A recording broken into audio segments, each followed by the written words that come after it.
Good afternoon, Atlanta. You're listening to WCEG Network, WCEG Talk Radio. This is Veterans Today. I'm Herman Anderson. My co-host is Anthony Aiken. Today we have guests at the present. We have State Representative Debra Bazemore, who appears with us quite often. We're going to keep her coming back. Later on, we're going to have Attorney Wanda Dallas join us also. Good afternoon, and as we continue to do this, you can watch us live on Facebook. We're live streaming WCEG Network, WCEG Talk Radio, hashtag WCEG Network, hashtag WCEG Network TV, hashtag WCEG Talk Radio, hashtag veterans, hashtag veterans today. And on my Facebook is Herman Anderson and Anthony's Facebook page also. At this time, we are live. We'll do a brief introduction, touch some current events, and then we'll ask Representative Bazemore to get rolling so she can move on to her next appointment. Okay, Anthony, it's all on you. Well, I tell you what, it's so good. And Happy New Year to you, Herman, and all of our listeners around the world. We are just excited to be back for 2022. And our great guest, Representative Bazemore, is going to bring it to us today. Bring it to us, and we're going to talk about beautiful things of importance to veterans. So I just want to say, man, welcome, welcome, welcome. Thank you so very much, and Happy New Year to you all. And I am so happy that you all are well, and we could be on the other side of 2021. We know that we are still fighting a pandemic, and that is, I'm sure, in the forefront of most everyone's mind, especially here. If you can see me, I'm still at the Capitol in the chambers. I can go maskless because no one's in here, but it is quite concerning, and I'm sure to veterans, because if you have underlying conditions, then you definitely need to protect yourself, protect your family, protect anyone around you. And I think that's one thing that we think at this time that has been relaxed, because we think that, well, there's not a mandate, not too many people are talking about it, but people are still getting sick, especially even down here. So we've had at least 40 some odd people contract COVID since we came back into session, which is scary. So even though I want to invite all of you down here, which is so very necessary, I want you to be safe first and foremost. So please watch us online though. You can go to Georgia General Assembly and you can pull it up live when we are in session, because I want you to stay engaged and informed about what's going on, especially about veteran issues. And so to that point too, if you do have any veteran issues, please contact us. We have a lot of veterans that are state legislators and that need, that will move legislation forward for you. So please let us know. We can't help you if you don't let us know what you want and what you need. You know, what you stated was so important. It's some kind of baffling to me, and I'm sure to Herman, that the numbers, and we're numbers people, don't lie. Mm-hmm. This Omicron virus is worse than the first one. And now they're talking about one coming out of France. Yes. So numbers don't lie. The thing that just amazes me, that certain states or certain municipalities are taking the easy way out by saying that we're not giving you any restrictions. If you give an example, the big football game, everybody in the country was just watching this past week, 70,000 people, of which probably 60,000+ didn't have masks. That's not counting those on the outside. Right. Okay. So Right. if you go back to when we had the Republican convention in Kansas City, what happened?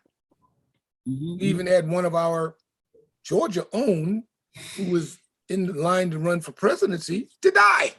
That's right. So this thing is real. So we Mhm. totally agree with you that they need to be careful. We also totally agree with you that, go online to Georgia Assembly and find out what's going on and making sure that veteran issues are addressed and heard and acted upon. To that point, Anthony and myself was having a pre-conversation before we went online, is we want to encourage our veterans and everyone to take availability and use the technology that is available. Yes. There's a lot of technology available to communicate without having to be person to person. And we want to encourage all our veterans and the community at large to use that technology in whatever way necessary and That's right. to learn that technology, understand that technology, and also there are state resources that's available that I'm asking our veterans to learn more about and take advantage of those resources as far as training, as far as just getting access to it, and actually in some cases, if you need a device, there's a possibility we can find a way to get you a device. Absolutely. Absolutely. So we need you from the Golden Dome to do what you do, being the advocate for the veterans. But we also need veterans on our end to do our part. This has to be a team effort. That's correct. And I think the technology that, and I'm sorry, Anthony. No problem. Go on, ma'am. I think the technology that Mr. Anderson was speaking of is so vitally important now, especially because of COVID. We have learned to do everything virtually as much as possible, so that we can stay safe and keep our families safe. So you have to educate yourself on those tools and that technology and everything that's available to you. And you can find, even in your community, sometimes if you look on the county commissioner's website or the city council, whatever municipality governs you, they will have resources for you. So please make sure. Sometimes it's difficult to learn new things, but like we have to learn new things down here all the time. They switched up a system on us. So now we have to learn this new system for what we have to do, do reports, and we have to do it. So it's advantageous to you to learn it so that you will be aware and educated on what's going on. And one thing before you run off is we know veterans vote, and veterans vote as a high percentage compared to the other population. What I'm asking is that we ask veterans to understand that you vote, but you also need to understand the election of the Georgia election system, for example. We just went through redistricting. What does that mean to your the district that you were in? You may not be in a different one, so you may have a different representative. So therefore, you need to get to know that representative. Yeah, I am so glad you brought that up because it is imperative, and I can't stress it enough, imperative that you know what district you're in. This is going to be very confusing for a lot of people this time around. And it's like, I can just say this, district numbers have changed, districts have changed. And so you need to educate yourself on that fact. And so when you go to the polls, you need to know which poll to vote at, because you may have been in this district prior and you went to this poll all your life or however long you've been voting. And now all of a sudden you're voting in another poll, at another poll at another district.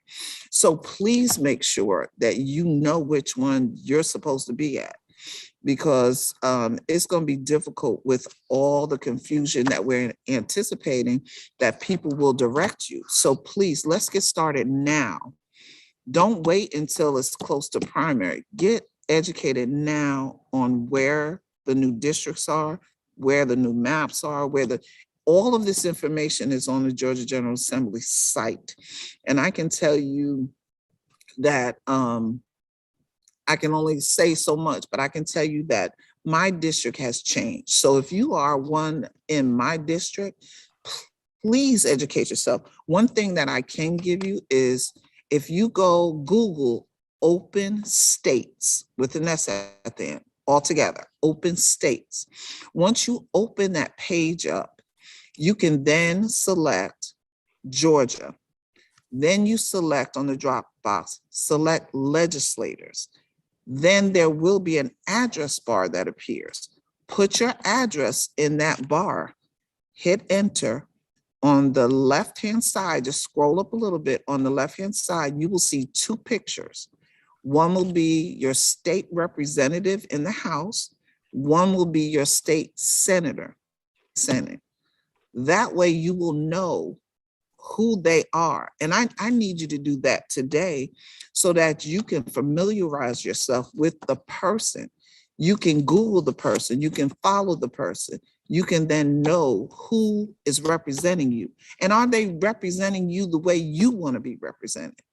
So that you're educated on that.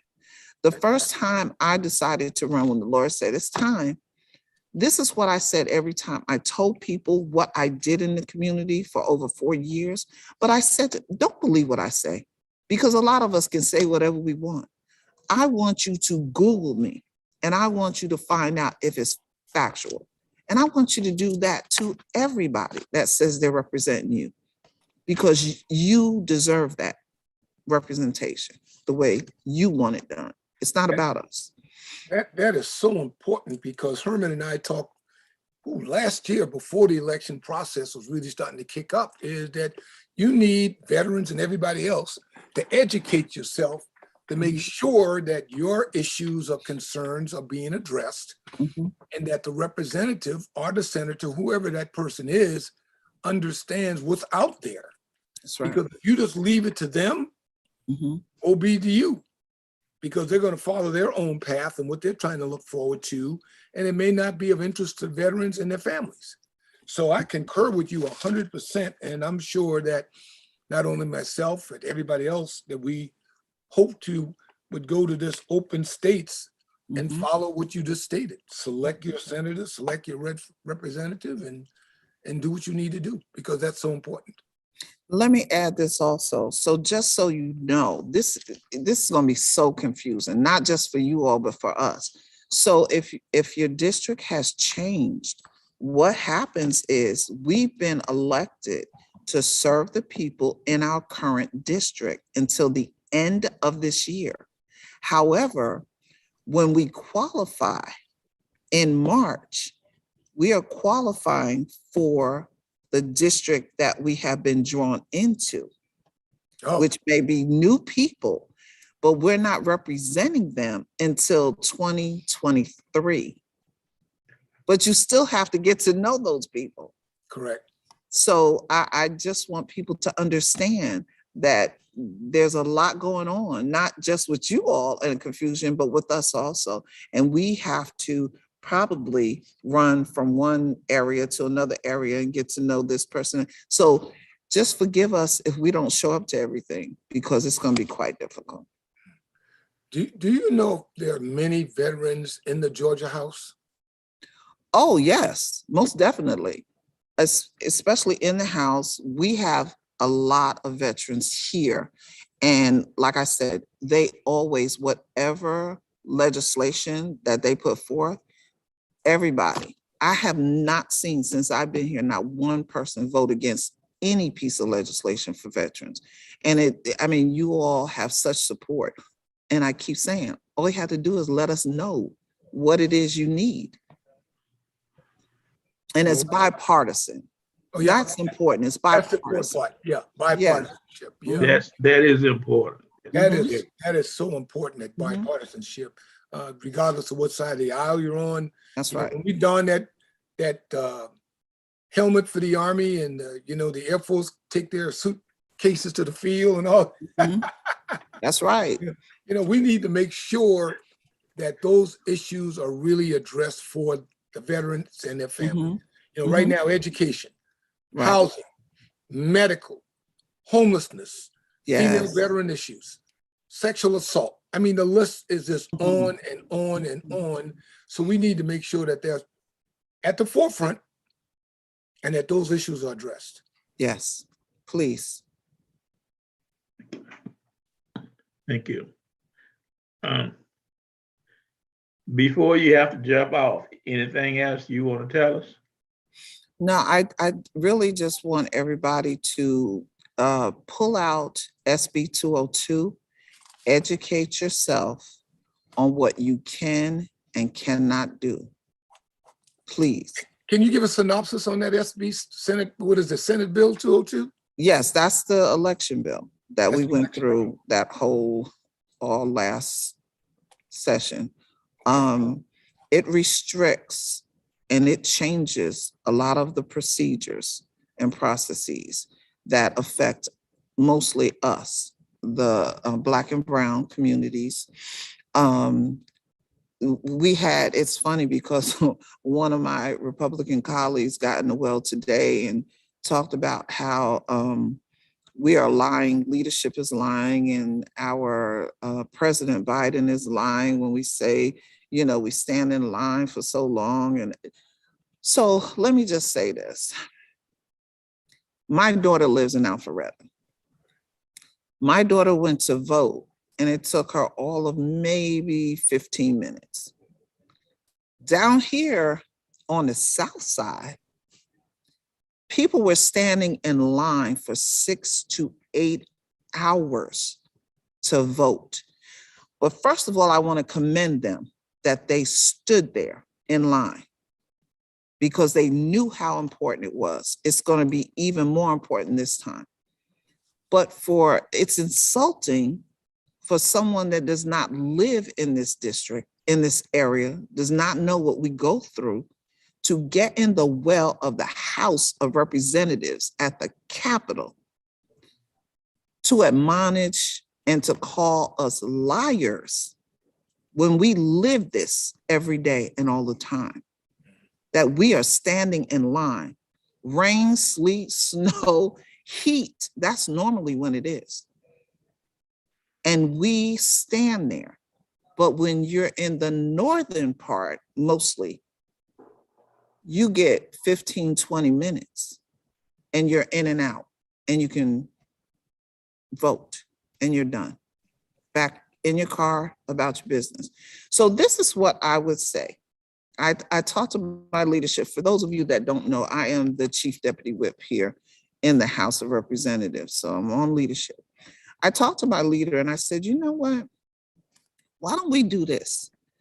When we have early voting, because they're touting, oh, we can still early vote and everything. Let's do this. Let's get a bus of people. Let's go to the north side and let's go up there and vote. So we're in and out and we don't have to stand in line for hours. How about that? I'm sure that brought up a little candor. I'm sure that.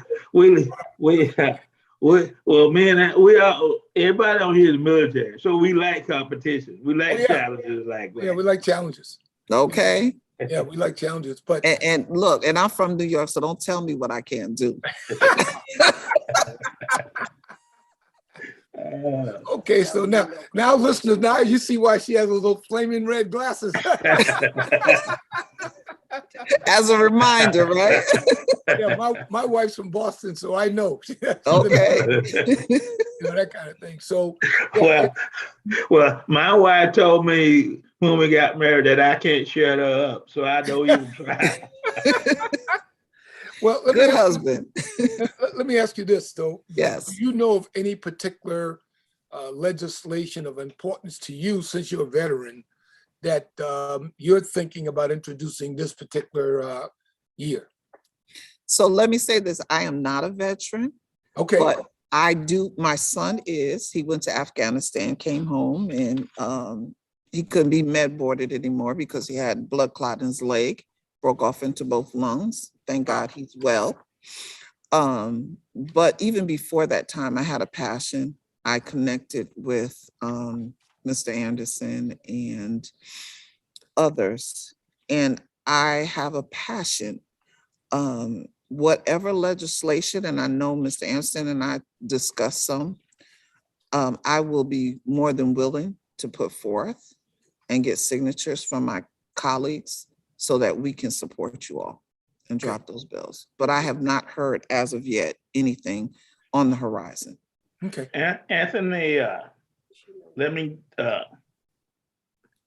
me and you talk offline, and we'll there's plenty of needs out there, so I'm not gonna say we're gonna create one, but I have some, and I've talked to Debra about it, and I know for a fact if we take it to her, she'll run with it. Okay. So let's me and you agree to figure out which one is our hot button, and we'll take one at a time. We'll take one for this year. I can go with that. I can go with that.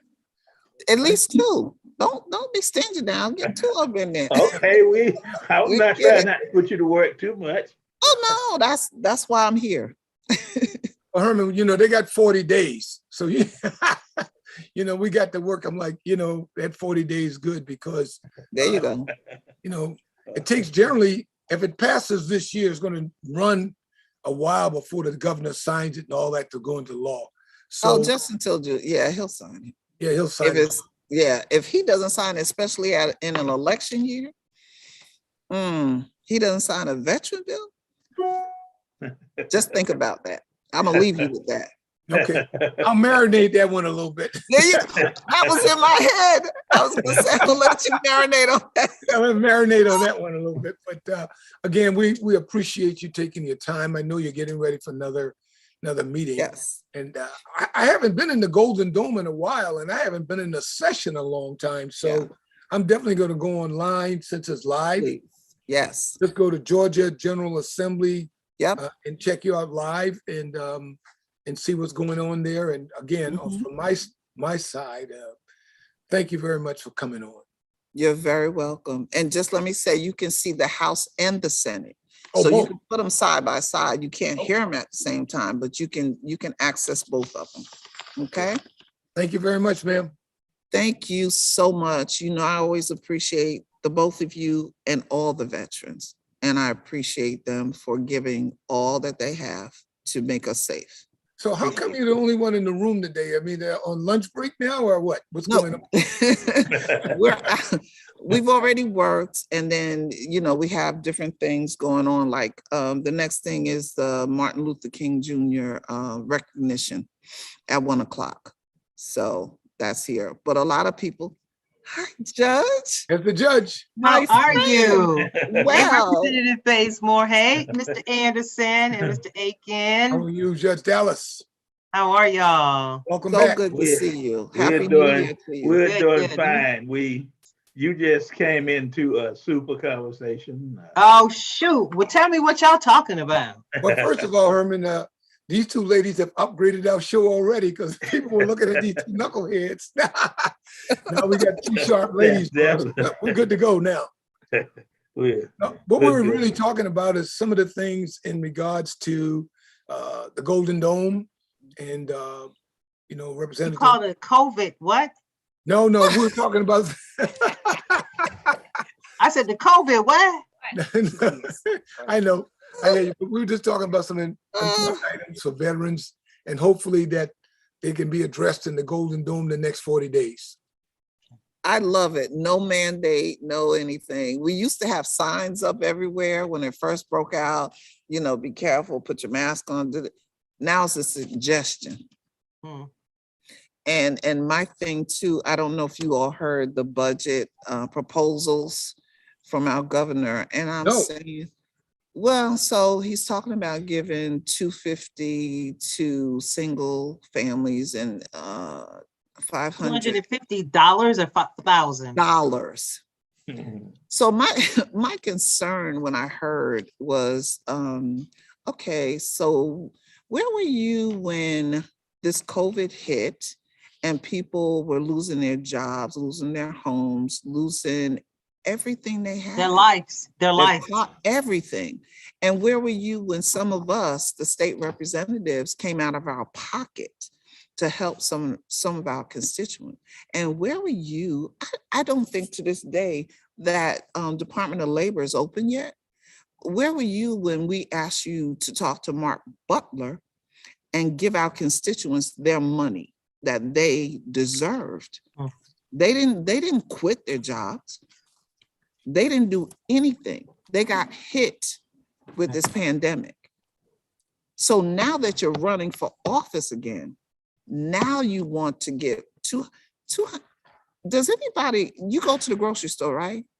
Yes. And you pay over $250 if you make one visit to the grocery store? That's not even a basket now. I'm like, so how long is that gonna last? And then you're giving $1,000 to our bus drivers and our custodians and different. How long does $1,000 last? We have proposed an alternative budget and you ignore it. And that will provide for all of Georgia. We are talking one Georgia, not different ones. One Georgia. We want to take care of everybody. So I am so upset, really. I can't even think of the words to say about what was proposed and how we're talking about critical race theory.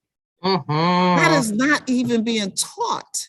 So why are you trying to rattle people over something that's not real? Well, I know, because we're still dealing with the big lie. So you keep lying to people. If they keep believing it, then you get a reaction. Yeah, then you get a reaction. Yeah. Well, that's good information, man. That's good. Yeah. That is good information. And Judge Dallas to kind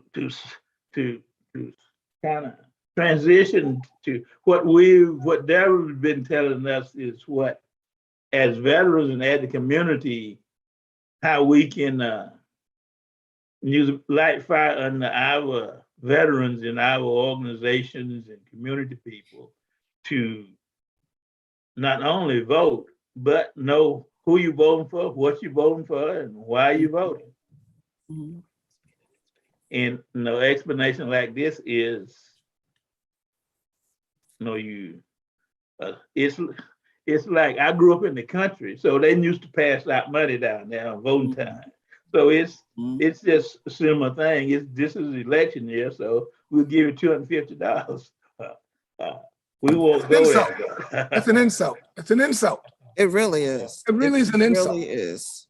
So it's really an insult. But also on today we want to talk about is your legal rights, whether it's dealing with just whether you have a legal issue, if you don't have a legal issue, what you need to know as a Georgia citizen, American citizen, that you can do without any interference. No, whatever. And Judge, before you get started, I do have to go, and I am so sorry but I'm going to play this back so I can hear everything that you had to say and offer. You know, I appreciate this sister and I have so much. We have a mutual respect and mutual adoration and admiration for each other. I am so proud of you, Representative Bazemore. You have been honest. You have been consistent.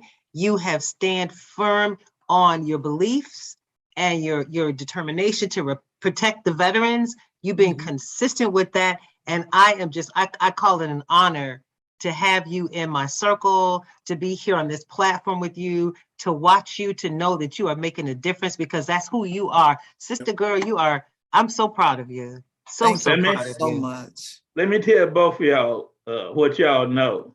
When me and Lewis Jackson started Veterans Helping Veterans, the two people that we came to first was Debra and Judge Dallas.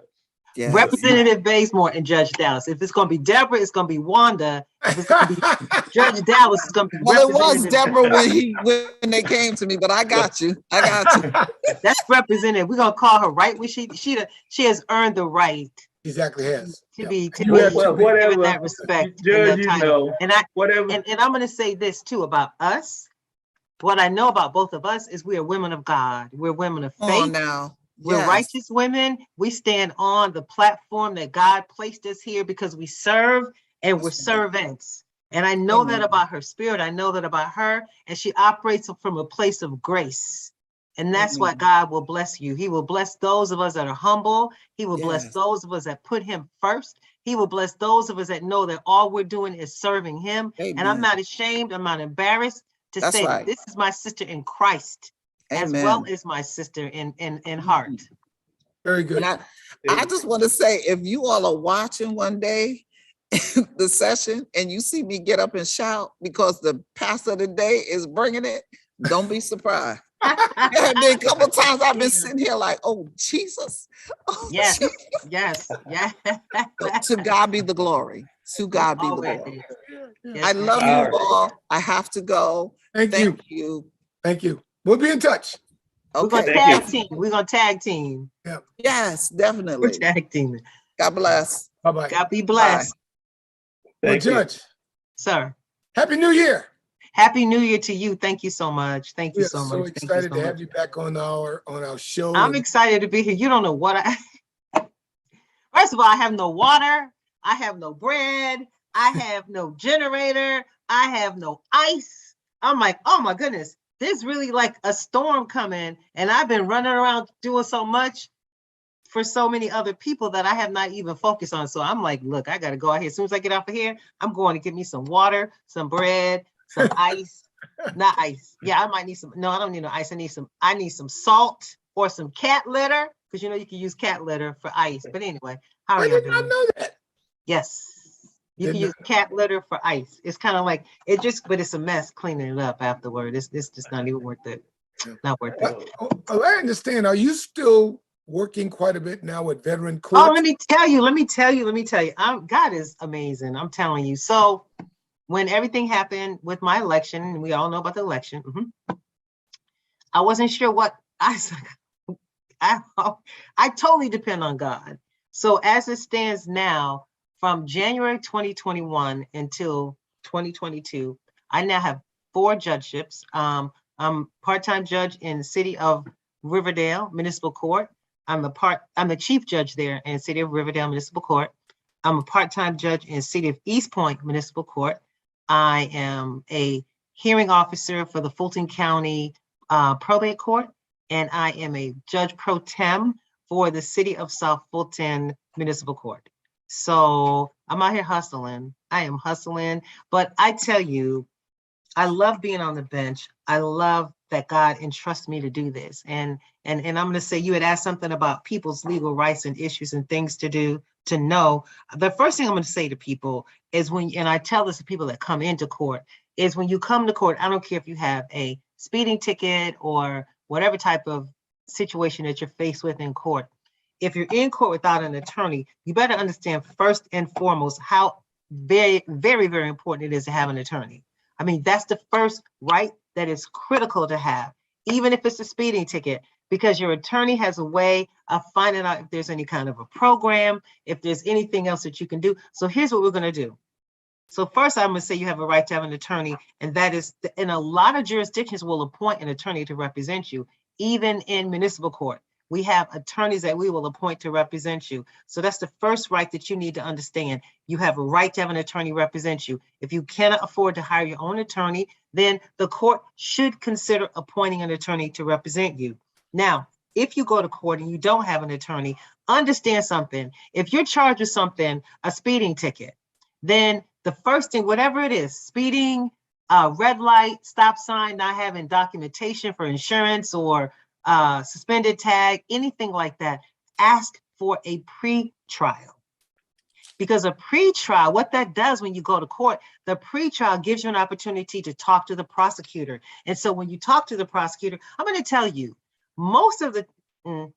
often the prosecutor will give you an opportunity to do something else, okay? Because your points that are being assessed against you on your driving history, there could be points, you could be accumulating points and your license could be suspended. So if there's a way that you can do a defensive driving course, if there's a way that you could do something else, if there's a way that the prosecutor says, you know, if you do this, I will reduce your speed so that you don't have those points on your driving history, that is significant. I've had people come in that are shoplifting. Listen to me. This is the thing that really concerns me. I had an older woman come to court who was charged with shoplifting Christmas lights. Okay, yeah, Christmas lights, $39 Christmas lights. Now, for most courts, the fine for shoplifting is $800 to $1,200.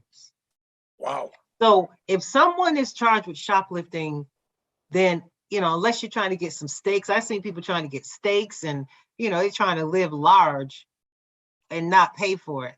But when I had someone that's shoplifting Christmas lights, it grieved my spirit. And so you need to understand that those are the types of things that if you talk to the prosecutor, depending on, you know, a lot of jurisdictions, depending on the amount of what you're charged with taking, they will put you into a diversion program. They will give you an opportunity to do something other than just plead to the charge that you're facing. And of course, who wants to have a shoplifting conviction on their history? No one wants that. Possession of marijuana, less than an ounce of marijuana. I still get a lot of cases with possession of less than an ounce of marijuana. You don't want that on your driving history when you get stopped. So there's certain types of cases and crimes, alleged offenses, I'll say, that you do not want in your criminal history. So if you ask for a pre-trial, that puts you in a position to talk to the prosecutor and see if there's something else that you can do other than just plead to that particular offense. So that's one of the things I want to talk about is the right to have an attorney, the right to have a to talk to the prosecutor with these traffic offenses. Let me explain something to people that don't know this. There's two types of, I don't want to call them criminal histories. There's two types of histories that you have. There's your driving history, and that's based on anything that happens, whether you're speeding, whether you're following too closely, whether you didn't stop and maintain your lane. That's your driving history. And then you have your criminal history. So there's two different histories that follow us all of our lives. As long as we have a social security number, a fingerprint, or a driver's license, you will have two different types of histories. And you want to protect both of your histories. There's when we talk about criminal rights, when an officer stops you, now this is important, when an officer stops you, you have a right to not answer any questions that the officer asks you. You have a right to say immediately, I want an attorney. I want to exercise my right to remain silent, and I want to exercise my right to be able to ask for an attorney. Because what they'll do is they'll stop you. Let me tell you, they'll stop you for like having a busted headlight. And then they say, well, we want to search your car because your headlight is broken. Do they have, what would justify probable cause for that type of an intrusion into your space? But understand this, that it's critical that you know how to express yourself to a police officer. You want to, when you're stopped by a police officer, I tell all young people this, keep your hands on the steering wheel, keep your hands where they can see them. And even if they say, we want your license, we want to have your license, we want to have these type of documentation, then you want to say, well, I'm reaching into my glove compartment to get my license, or I'm reaching into my bag, my wallet to get my license. So these days, you can't just make sudden moves if you're stopped by a police officer. And even if they don't have what you would believe is an articulable reason to stop you, you still have rights. You still have rights to protect your space in your car, okay? And unfortunately, there's some officers that they'll stop you and they just kind of bum rush you and do whatever it is you allow them to do. Well, you know, it's very interesting that you're bringing this forth, because I've been stopped a couple of times. I don't know if it's a driving while black thing or not, but I remember being stopped by an officer in one of the local municipalities around Atlanta, and I was in a rental car. He stopped me because he said the license plate had expired. Well, I explained to him that it was a rental car, and I have the rental agreement in the the dash. He was extremely arrogant. Where were you? Can I ask, what state were you in? This was in Georgia. This was actually in East Point. And he was a very young guy. And I think he wanted a confrontation. Sure. But I did not allow him to have one. I had my two children in the car. And I was very calm. And I said, it's a rental car. Well, and if it's the sticker is out, I didn't know it. It's a rental car. He said, well, it's your business to know about that. I said, no, it's not. But I knew right then it was going south. Yes. So my only answer to him was, well, I'm sorry. It's Enterprises right down the road there in College Park. I'll go and have it addressed right now. And he kind of backed down. But I agree with you. You need to understand how to talk with these individuals. Absolutely. Because your life could truly be in danger. I mean, it's easy for them to say, I fear for my life. That's right. But now, and let me say that I'm gonna jump in real quick, Mr. Aiken. They should have, most jurisdictions equip their officers with the cams, with the body cams. Most of them equip, and that's something that you can always ask for, is a copy of a body cam. If there's any question about, I've seen this happen where, there's been an encounter with a police officer. The individual, like you are saying, sir, Enterprise is right up the road. I don't want any problems. I just want to be able to resolve this issue. And then if they say, well, we feel like you're threatening us, we feel like you're a threat, and it goes, like you said, it goes south, their body cam. They're supposed to wear a body cam. Most jurisdictions wear body cams, and they are supposed to record everything that happens from the time that they stop you. Who do you call to get a copy of, say, a body cam footage if you're stopped? The supervisor. The supervisor? Yep. So if you're stopped by a patrol officer, there's a very, very specific hierarchy within the police department. So anytime you feel like you stopped by a patrol, okay, I'm gonna give you an example of something that happened to one of my children.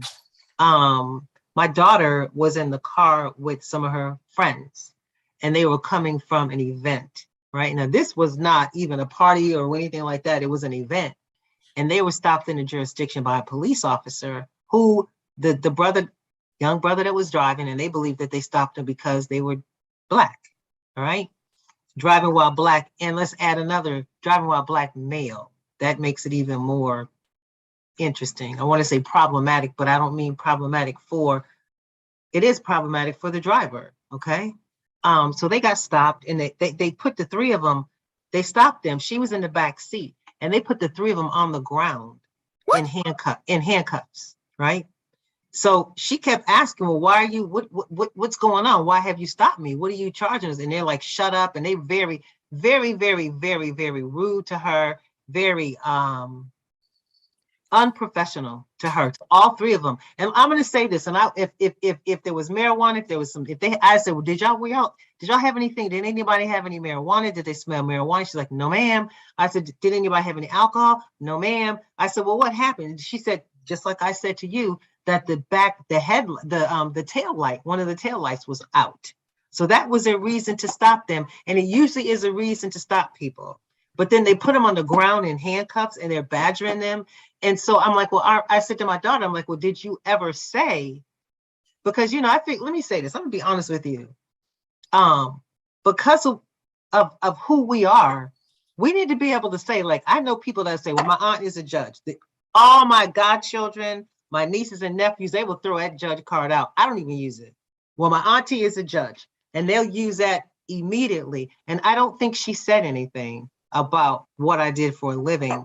But what happened was, she called me because they were about to arrest her.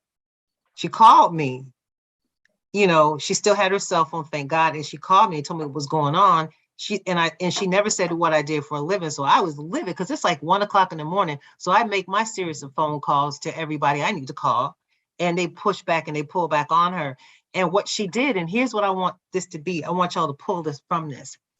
What she did is she filed a complaint against that officer. Okay.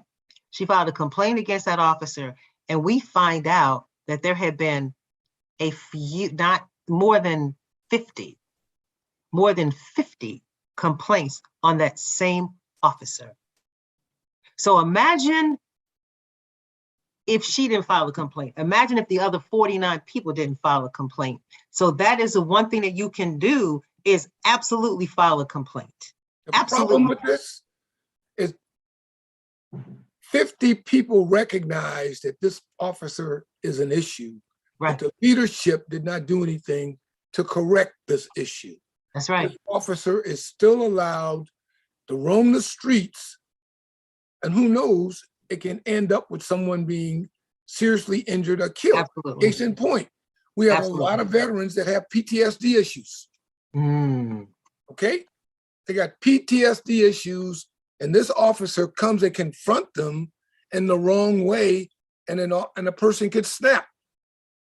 I'm still to this day irked by, and this happened in 2016, where a young man had PTSD and was executed. It was executed, even though the legal side brought up all of his medical issues, all of his PTSD issues, but yet the court ignored it all.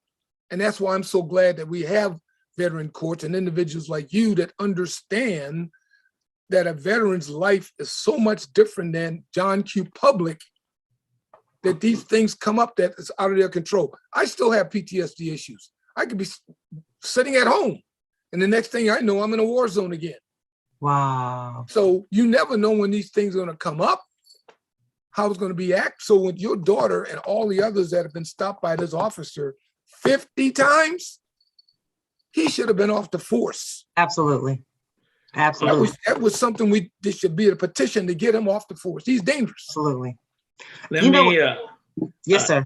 To continue your what you were saying in the example is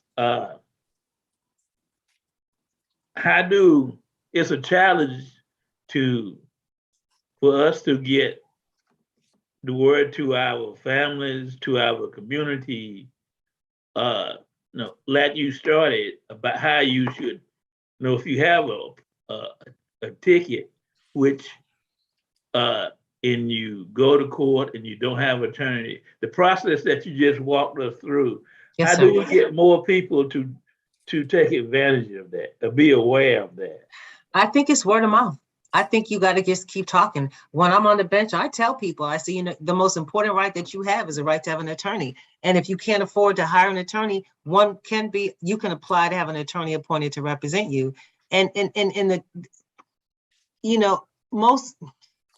I wanted to say most judges would say that.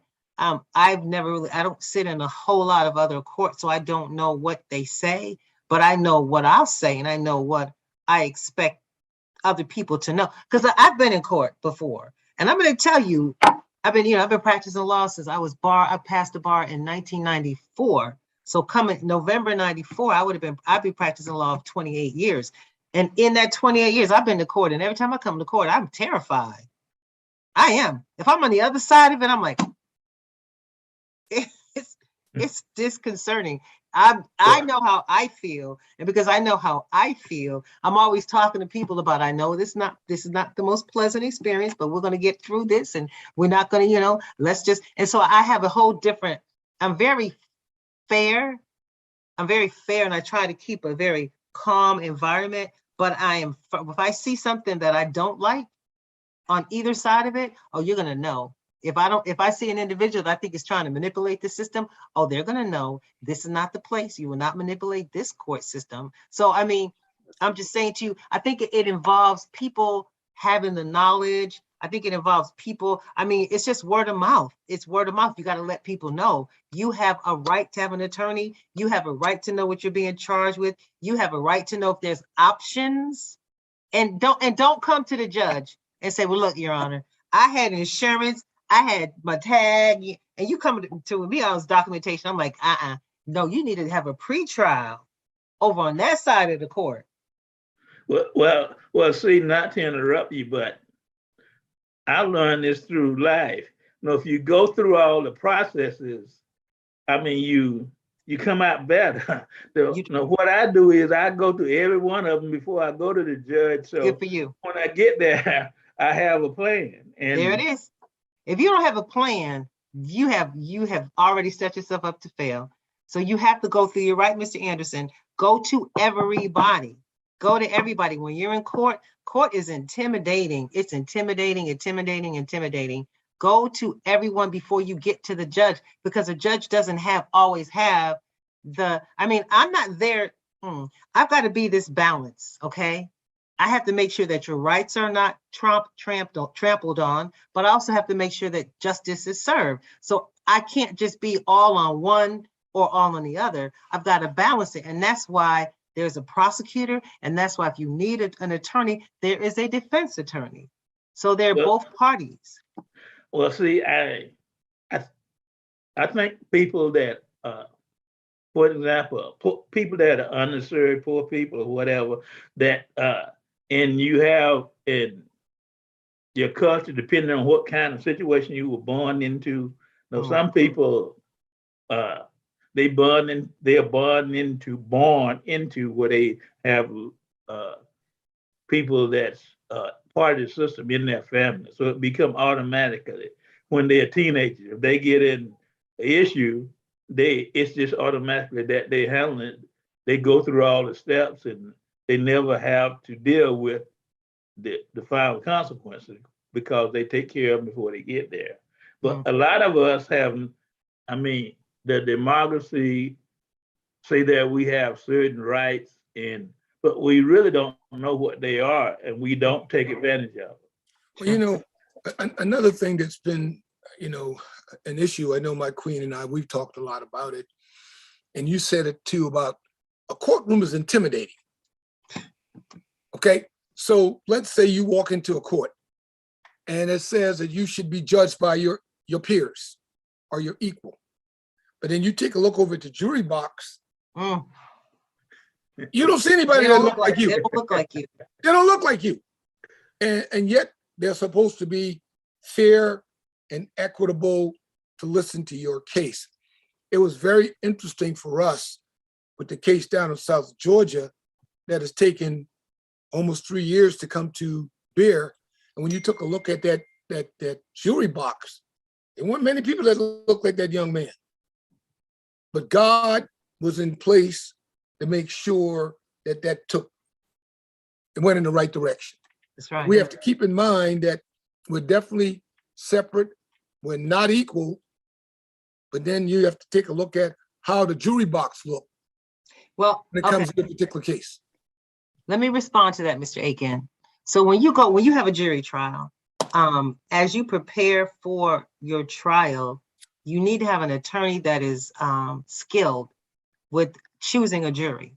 That's the voir dire when you select your jury. I've had, goodness gracious, I was a prosecutor. I've had probably 90 jury trials. And during the course of those jury trials, you go through the voir dire, you go through your jury selection. And with attorneys that are representing a party who's being charged, they have an ability to make sure as much as they can that from the veneer, which is the selection of jurors, that they can get as many people that look like their client. I mean, and it obviously it depends on what county you live in, to where, not just what county you live in, I should say where you're arrested. Where you're arrested is where your jury trial is going to be. So if you're in Douglas County, I don't know. I feel you. I feel you. I don't know what your jury is going to look like. Not to say I want people to start, that means that you start coming to Fulton County and DeKalb County in Clayton County, because you're going to get some people that look like you. But the composition of the jury depends on where the alleged crime that you committed was. That's where your jury trial will be, not where you live. So. Well, do you feel though that since the veterans courts has come to bear, that veterans are getting more of a fair trial now? I honestly don't know. And I'm glad you said that, because I wanted to swing back around to something. I think what's important, and I think what's happening with law enforcement, this is an amazing season that we're in right now in terms of the awareness and the realization that law enforcement needs some help. What I would suggest veterans do for your particular, wherever you live, whatever jurisdiction you live in, I would suggest that you sit down with whoever that court, there's going to be someone, it's not going to be the chief of police, but whoever is like the deputy chief, whoever that is in whatever county you live in, and see whether or not they have the training. Do they have the training for officers to be aware of mental health problems, and any other type of circumstances that would create someone who is not a criminal to be perceived as acting in a way that is not how society wants you to act. So you're saying, Mr. Aiken, that if you're having some PTSD, then it would be certainly advantageous if, when that incident occurred, if there was a police officer who has been trained. I think they're called, what are they called? Cert office? I can't remember, but there's a certain qualification that they have to take in order that they come to the scene and they look at more than just what is told to them. They're able to look further into what happened and see if there's any extenuating circumstances that led to that happening. If it's a veteran who may be having a post-traumatic stress type of situation, if it's a person who's got a mental health challenge, or someone who's got a dual diagnosis, there's a lot of different things. And I'll tell you, there's some counties that are really pushing this.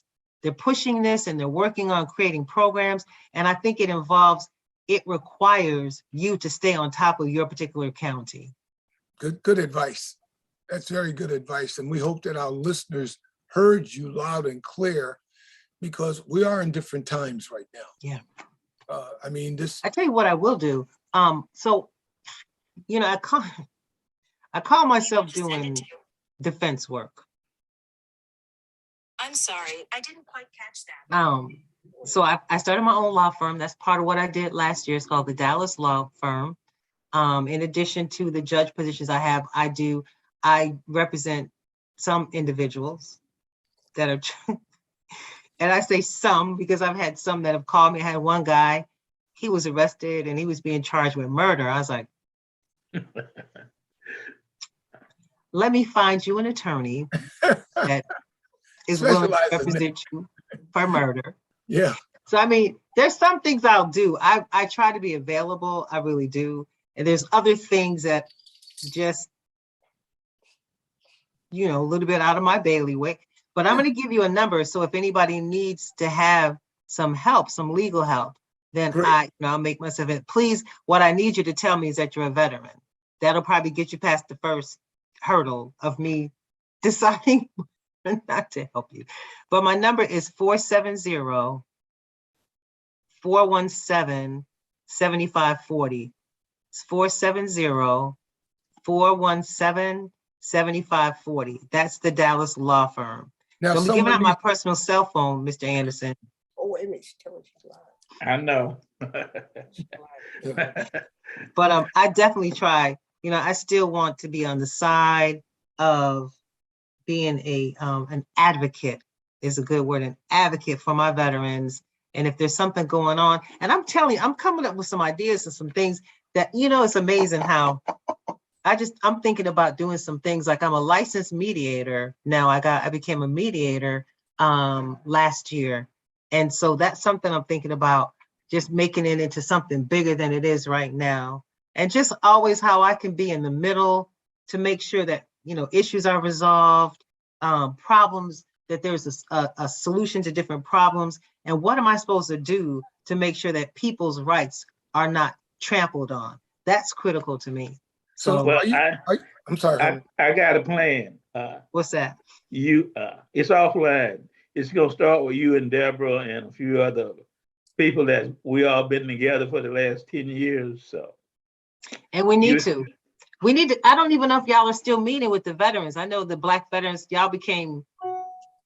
Yeah, we we meet virtually, and we actually we're gonna celebrate 10 years this year, so we still Well, fun. make sure I know about that now. Make sure I know and you invite me because I love to come. I was coming to those meetings pretty consistently.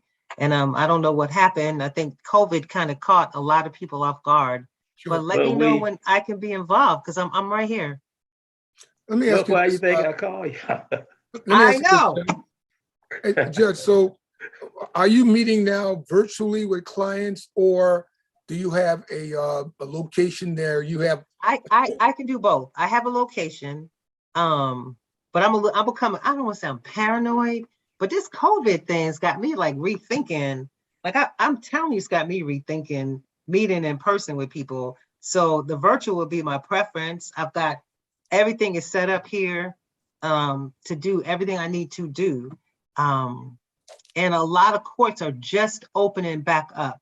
So some courts are open, some are still closed. I know of the 4 jurisdictions that I work in, only one of them is in person, the other 3 are virtual. And it looks like just based on what's happening, I'm looking at what the governor has done, what the Supreme Court of Georgia has done, it looks like there's a move toward keeping virtual going for a while. Correct. That's what I've heard.